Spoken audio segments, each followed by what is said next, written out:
Hey folks, it's Dom with My Three Fords, and today we are going to replace these 3 easy coils and plugs and the 3 not so easy coils and plugs under the intake manifold, which is why I hate this job. And I don't know, this is my second transverse mounted V6 engine. The other one was the First Flex. And I've always had 4 cylinders or V8s that don't have this arrangement. You know, you don't have to take off the intake manifold. So we're kind of already set up here to start getting this done. We got the fan already going. So we're gonna start taking all the crap off that we need to take off.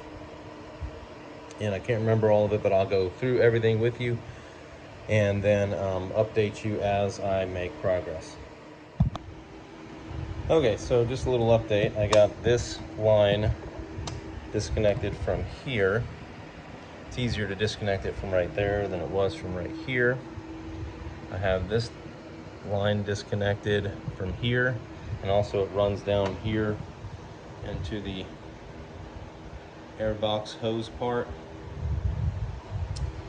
And we have 1, 2, 3, 4, 5, 6, 7 bolts. These seem to stay in. I can't seem to get them out. So I'm guessing they're just, you know, stuck there. The big one comes out though. So I have this taken out. Might need to disconnect this, maybe some other stuff right here. And I think we have to disconnect one of these back here. And this may be able to stay, it may not, depends on how much I can shift it over. But that may have to come out as well. And I already took this part out. And then, oh, there's another one right there. Okay. So we'll check into that momentarily. Okay, so there might be a couple things like this right here that I detached that probably didn't need to be detached. So we can probably push that back in. And this may need to come out, may not. Still, I took this off and popped this out of the intake. It's a little holder right there. See here, that goes in there. And everything else is loose. These are fine. It does come off, but there's something that's snagging back here. I did take this off, so it's not this piece back here, this hose. Something below that seems to be like a fulcrum on something. I don't know if fulcrum's the right. It's something snagging on the back side of this, and I haven't figured it out yet. So I'll keep working on it and tell you what that is. Okay, as you can see, once you take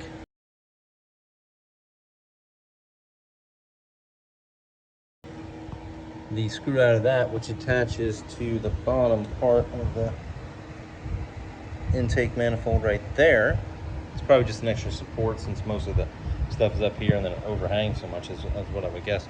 I do not remember that on a 2009, but it's been a while since I replaced those plugs, so it was probably there too. But anyway, so you can get down there and you can look at the valves and stuff. That's pretty cool. I'll probably put some paper towels in there just to keep anything from getting in there, although I'm not going to have this open that long, so it's probably not that big a deal. But you don't have to take this off. I couldn't get this off, so I decided to take this off, which didn't do any good because it's still stuck there. So I'm gonna put that screw back in, and like so. But you can rotate it around to where you don't need it, so that's good. And hopefully I'll find the bolt that I dropped down there. Yep, there it is. I don't know if you can see it, but it's down there. I need my little grabbers to get it, but that's cool that I found it. And also cool that I remembered it, because a lot of that kind of stuff I forget about doing it. So anyway, this is how far we've gotten. So now I can do the spark plugs and the coils and keep this moving along. Okay, so I find the biggest pain in the butt with these things is these things are supposed to slide out like this. Okay, you hear that click?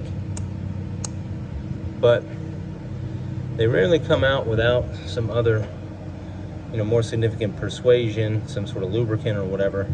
And these you have to pop out. What I did was I just got under here with a screwdriver and then turned the screwdriver flathead on the long ways to pop it out. Once it releases some suction, these things come out pretty easily. But they are suctioned in there pretty good with the seals that they have. So and that's a good thing.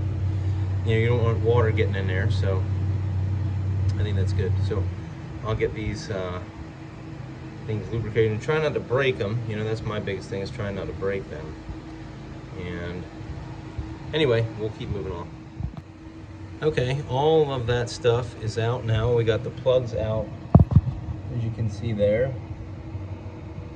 And the gap is 0.52, in case you wanted to know, so you don't have to look it up.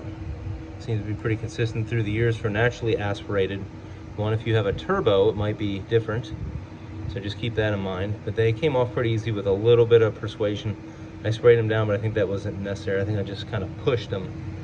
And you're always worried about these things because it's older plastic that eventually gets brittle. But on this one, it wasn't so bad. So it worked out pretty good. Okay, so we've gotten this far. We got the intake manifold back on. There's a problem with that though. I'll get into that in just a moment. So the spark plugs and coils are back there. These have been replaced here.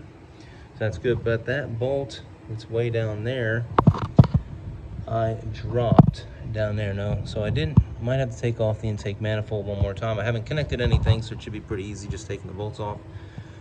But trying to put it back on there, I ended up dropping that stinking little bolt.